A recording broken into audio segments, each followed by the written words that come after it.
mga live ng mga host natin. Ito ang trabaho ko. Ito yung sinasabi nila na bayaran.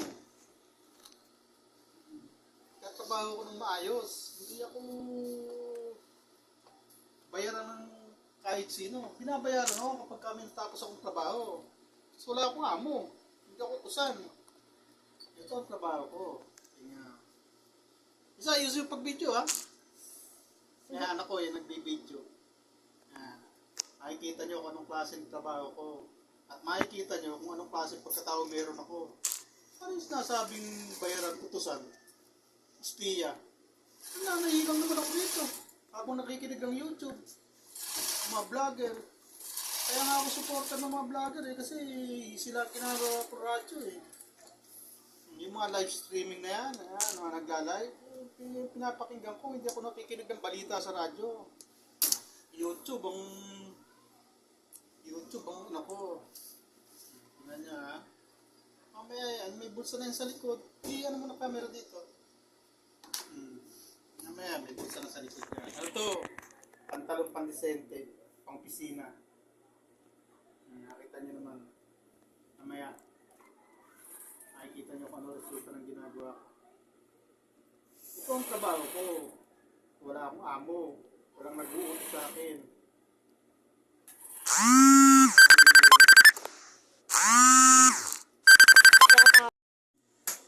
Huwag ka kasing magbinunak Ano tayo?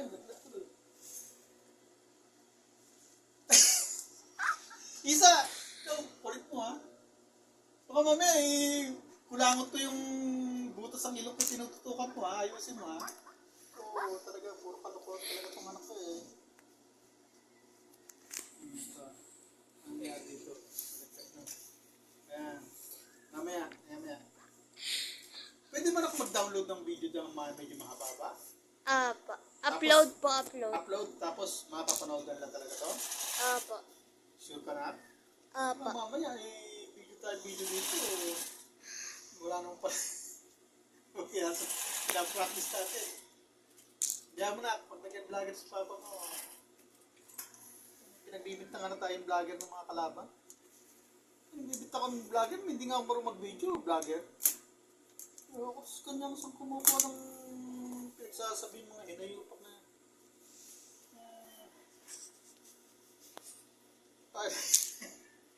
Isa! Ano? Itututukan mo ano? Oo. May suma mo. Kuya, ano mga anak mo? Kasi sinusadya pa mo. Ayusin mo naman kasi. Baka mamaya uugaw kayo. Magalit sa akin yung mga Naka-video na yan? followers ko. Set up ako dito. Sabi nga may followers na ako Galaw ng galaw. Ano ba tawag doon? Followers? Supporter? O ano? Huwag ka na kasi sumali ko. Sali ka pa kami Hirap na hirap dito. Kung talaga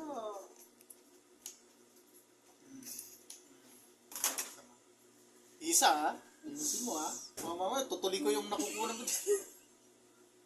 Maraming nanonood sa akin. Dami ko kayang katropa. Isa ito kasi tutukan mo yung tinatay ko.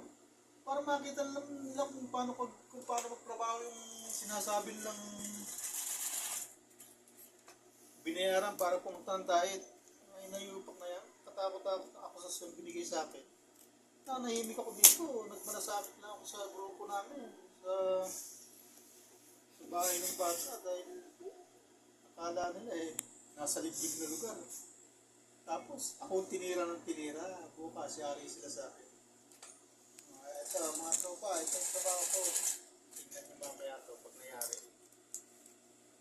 Dito ako binabayaran. Ito ang kinabubuhay namin. Tarantaduhan silang kung ano-ano ako sa binigay sa akin. Tala akong diet Basta sila hindi lalo pumunta ng diet. Tsaka hindi ako sa diet nagpunta, no? Sa Talisay ako nagpunta. Nandun yung pagkain ni Reyna, sa Talisay. Hindi diet yun. Wala sa diet yung pabahay ni Reyna, nasa Talisay. Bukod ng munisipalidad, katabing munisipalidad ng diet. Pero magkahiwalay silang munisipyo, magkahiwalay silang bayan. Magkatabi. Dahil lang ang sikat kasi, yun ang parang pinakakapital ng Camarines Norte. Pero, yung kabayan ni Reyna, nasa Talisay, Camarines Norte.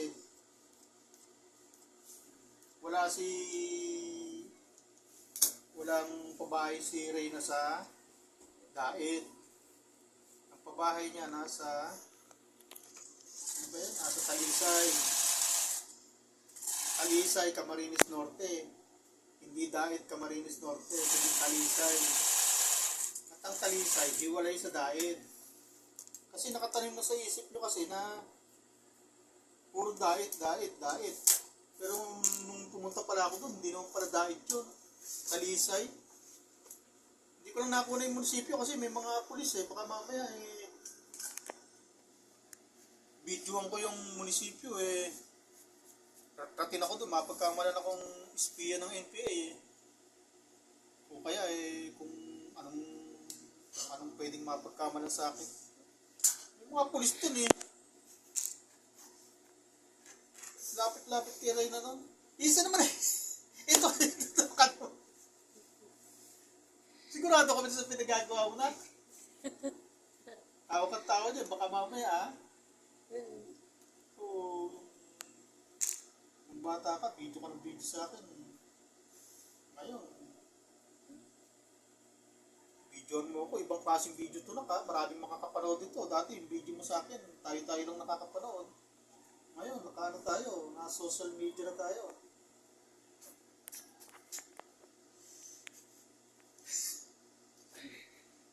Mahirap ang tanggal ng daldal.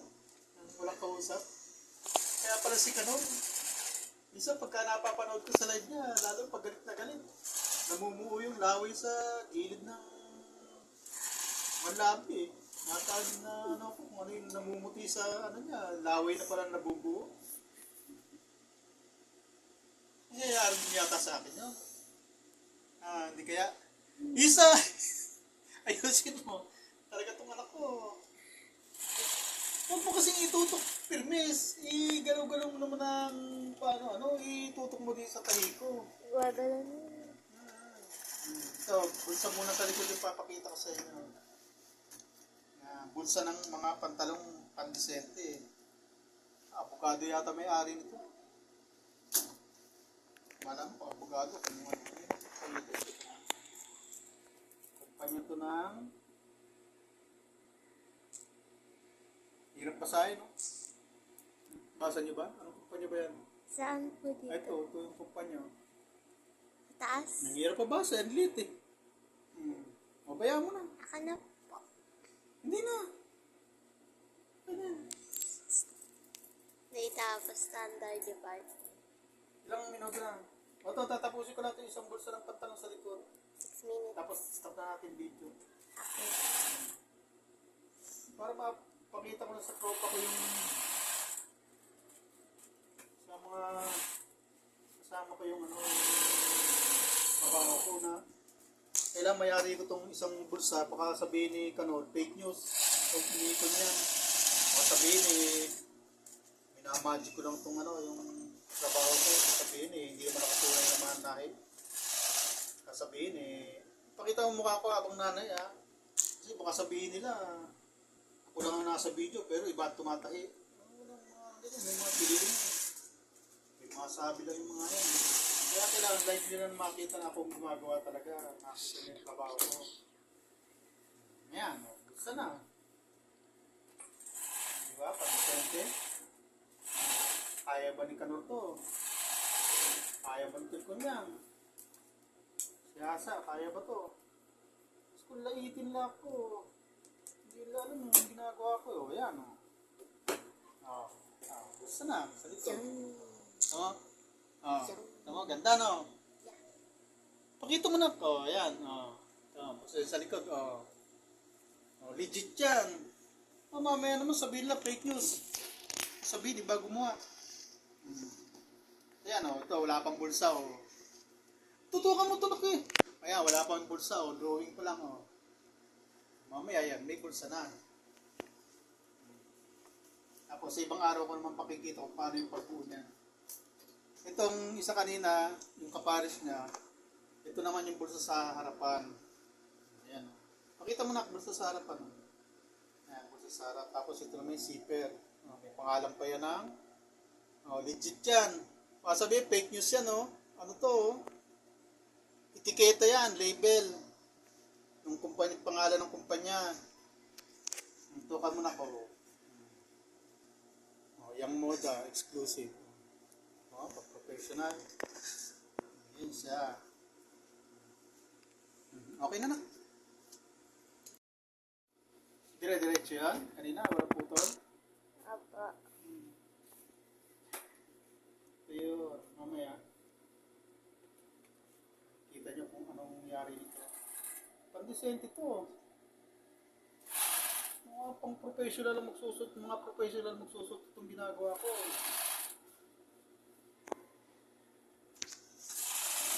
Kaya sabihin na yung mga bumabati ko sa akin na sila karoon na bayaran ako kay kung ano-ano, inaakos sa akin. Hindi ko sila pinapakialaman. Nahilang naman ako dito. Isali lang naman ako kay Rayla. Ano ako sa binato sa akin. Sarap-sarap trabaho ko dito. Wala akong amo. Anak ko lang, yan, nagbibideo. Anak naman kasi, ayusin mo naman kasi. Natatawa ka, baka mamaya kung anong pinagagawa mo sa akin. Ay, Bambang! Yung ulam dyan. Sawa naman.